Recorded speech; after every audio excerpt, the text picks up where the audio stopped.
دم کرنا بھی علاج ہے۔ رسول اکرم صلی اللہ علیہ وآلہ وسلم جب ان کو جادو ہو گیا، لبید بن عاصم یہودی نے جادو کیا، بئر زروان نامی کنویں میں اس یہودی نے ایک گڑیا بنا کے 11 سوئیاں لگا کے 2 پتھروں کے درمیان گابے میں چھپایا تھا۔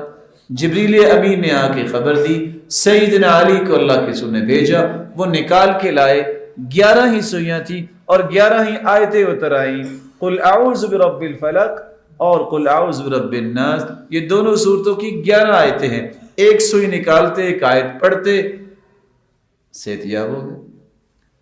امرنا رسول اللہ صلی اللہ علیہ وسلم ان اقرأ المعوذتین بعد کل صلاة، ہمیں اللہ کے رسول نے حکم دیا ہر نماز کے بعد یہ دونوں صورتیں پڑھے، نہ کبھی تمہیں جادو ہوگا، نہ کبھی تمہیں نظر بد لگی، نہ کبھی ٹونا ہوگا۔ یقین شرط ہے۔